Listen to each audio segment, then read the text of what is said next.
The 2005 Steelers made a run to win their last 4 games just to qualify for the playoffs. In order to make it back to Jerome Bettis' hometown of Detroit for Super Bowl 40, they would have to win 3 games on the road as the 6th seed in the AFC. No team in NFL history had ever done it before. Can they? First up, the AFC North champion Cincinnati Bengals, a high-flying offense with one of the most stacked wide receiver rooms in the league. Chad Ocho, TJ, Chris Henry, Rudy Johnson, and the league leader in touchdown passes, Carson Palmer. Always thought this guy was underrated. First play from Ben and he's already throwing on the run across his body and converting a 3rd down. Less than 2 minutes into the game and heart palpitations are already aplenty. Drive stalls, but fear not, this is one of the few positive punts on 5-star matchup. Chidi Iwoma makes a pretty solid play, but sadly James Harrison goes down. Tough. And now for the most infamous play of the game. Deshae Townsend gets burned to a crisp by Chris Henry, but Chemo rolls up on Carson Palmer's knee and takes him out of the game. Such an unfortunate turn of events. Chemo, from all accounts, was never a dirty player. That's from players, announcers, and coaches. But there's no doubt this changed the game. Probably not as much as Bengals fans want you to think, but nonetheless. John Kitna enters the huddle in absence, who is definitely a quarterback. Drive eventually stalls and the Bengals take 3. Back-to-back penalties on 1st down basically kill the Steelers' drive before it even starts. Good stuff.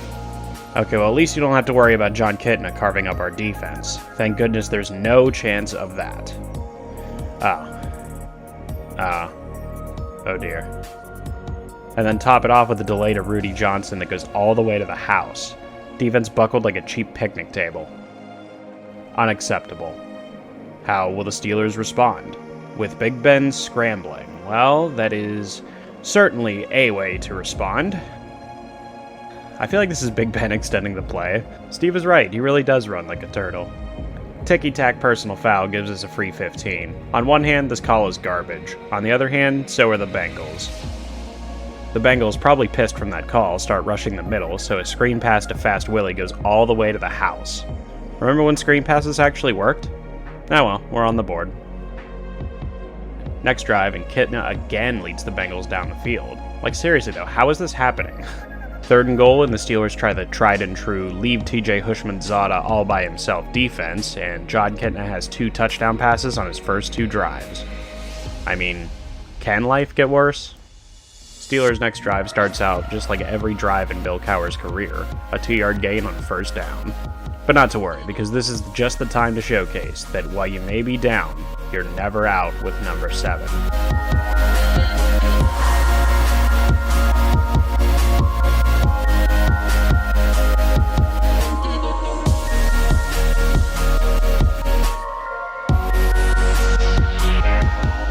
That's 7, baby.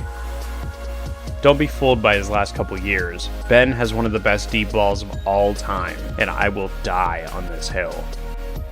Solid catch here by Randall L. Not bad for a quarterback. 3rd and goal, Ben goes 5 wide and fires a dot to Hines Ward for the touchdown. Hines always seemed to know where to be on important downs, and Ben always seemed to know where he was.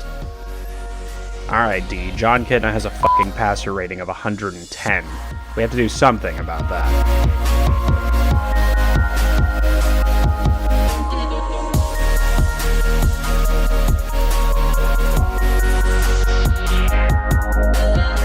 Excellent blitz. This defense was always one play away from completely changing the game. Take it into halftime, boys.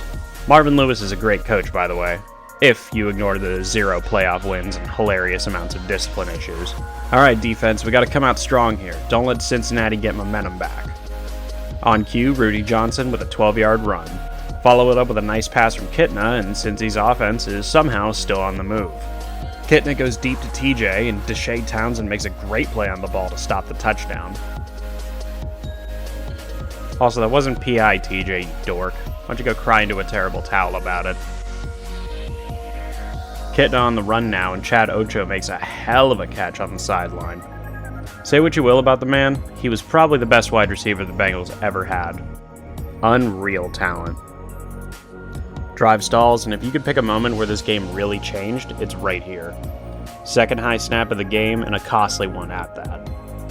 Football is a momentum sport, and those kind of plays tend to leave long-lasting effects. Steelers come out doing what they did best in those days, setting up 3rd and short and pounding their 250-pound running back for the first down. I'm not gonna lie, this might actually be my favorite version of the Steelers. I always have an appreciation for the run-heavy, defensive football teams. Ben takes a deep shot, and Randall L. can't quite make the catch, but gets bailed out on a ticky-tack PI call. Being neutral, this call is questionable at best.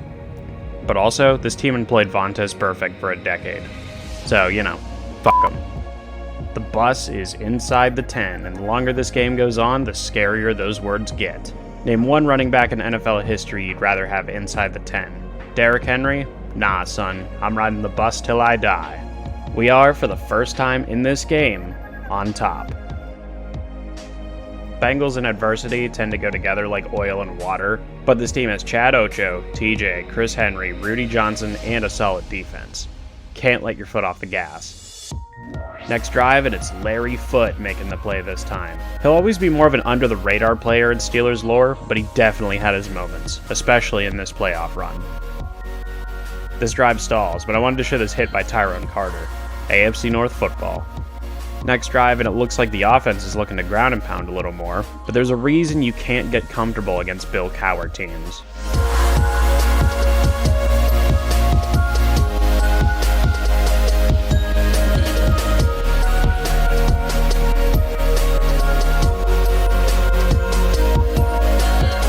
Epic play by this offense. Always love the gadgets and trickery you'd see them pull out in big moments. And a great play call by Wiz, who noticed they were stacked in the middle of the field. Next drive, and the defense is already putting Cincy in repeated 3rd and longs like they have been all game. You start to wonder if it's going to catch up with them. It's Potsy, making a read on Kitna and getting what should be the game-sealing pick. Always loved Farrier growing up. Even took his number when I played Little League. Grandpa LeBeau's defense does it again. There is nothing worse than going up against a ground and pound offense that already has the lead on you late in a game. So Jerome, we need a big ass battering ram for short yardage. You think you know a guy? Funny thing about that, the bus actually takes off here, relatively speaking. It gets a pretty nice game. Some people act like all Jerome had was the short game, and I will forever point out, they are wrong. Jeff, I beat up a paper towel dispenser Reed, makes the go-ahead field goal and puts us up 14 late. Time to close it out. I find it funny that the broadcast goes from a montage of all Cincy's mistakes on the day to John Kitna getting harassed by the defense some more. Feels fitting. After trading drives, Cincy has about 5 minutes to get 2 touchdowns. Does John Kitna have it in him?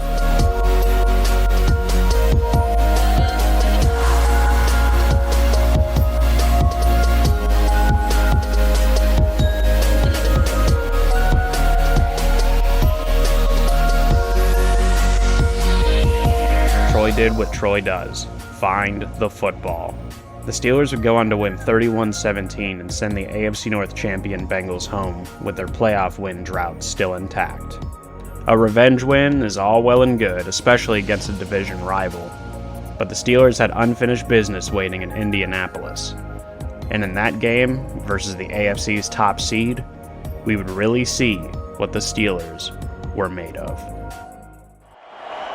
So they got to keep him out of the end zone. Bettis. Fumble the ball. Picked up by Nick Harper. Oh my, Harper with Roethlisberger to beat. Roethlisberger makes the tackle at the 43-yard line.